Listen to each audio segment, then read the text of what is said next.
샬롬! 오늘 큐티 말씀은 사도행전 6장 1절로 7절입니다. 성령과 지혜가 충만한 사람. 오순절에 성령 충만을 받고 베드로가 설교했을 때 3,000명의 사람들이 회개하고 세례받고 초대교회 공동체가 만들어졌습니다. 베드로와 요한이 제9시 기도 시간에 성전에 올라갈 때 성전 미문에 앉아있는 안전뱅이를 보았습니다. 안전뱅이가 한 푼 주세요 라고 말합니다.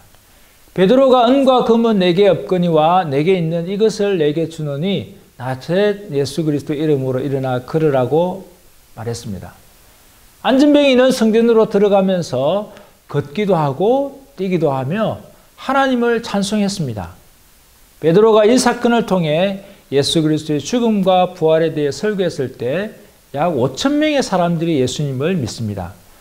사도들이 초대교회에 박해가 있었을지라도 계속 복음을 전하게 되고 믿고 주께로 나오는 자가 더 많아지고 있습니다. 1절, 그때의 제자가 더 많아졌다고 말합니다.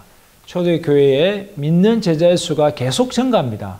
매일의 구제에서 헬라파 유대인 가부들이 소외를 받게 되자 헬라파 유대인들이 히브리파 사람들에 대해 불평을 제기합니다. 헬라파 유대인이란 본래는 유대인이었으나 그들이 각지에 흩어져 살게 된 이후에 이방 세계에서 출생한 2세들을 말합니다. 히브리파 사람들은 헬라파 유대인들과는 달리 팔레스틴에서 출생하여 히브리어, 아람어를 사용하는 유대인들입니다. 초대교회는 필요를 따라 함께 나누는 공동체였습니다. 부자들은 자신의 소유를 나누었고 가난한 자들은 부족한 부분을 체험받을 수 있었습니다. 하나님의 백성은 그리스도 안에서 모두가 하나였습니다.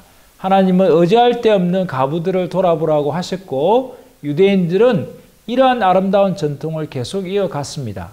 그런데 헬라파 가부들이 매일 구제에서 빠지게 된 것으로 인해 발생하게 된 원망은 성령이 하나 되게 하신 것을 도리어 허물어 버림으로써 교회 분열을 조장하는 영적 위기를 초래하게 되었습니다. 적용점, 기독교의 사명은 선교와 구제에 있습니다. 복음 전파와 함께 사회적 책임을 다하는 공동체가 되어야 합니다.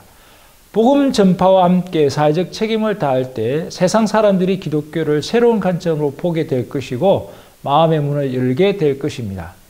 기독교가 복음 전파와 사회적 책임을 다할 때 세상에서 영향력을 가지게 될 것이고 열린 문으로 복음이 흘러 들어가게 될 것입니다.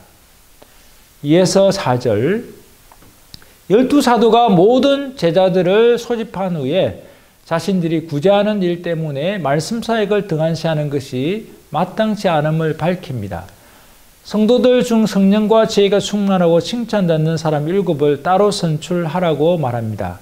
그러면 구제 사역을 그들에게 맡기고 사도들 자신들은 기도와 말씀 사역에만 전무하겠다고 말합니다. 적용점, 12사도가 구제하는 일 때문에 말씀 사역을 등한시함으로 구제 사역을 위해 7명을 선택합니다. 선택의 조건은 성령 충만, 지혜 충만, 칭찬 듣는 사람을 세우는 것입니다. 사도들은 구제를 위해 7 사람들을 세워서 위임을 하고 오로지 기도하는 일과 말씀 사역에 힘씁니다. 주님의 사역을 위해 사람을 세워 위임하여 역할 분담을 하고 하나님이 사도로서 부르신 소명과 사명을 잘 감당한 것을 보게 됩니다.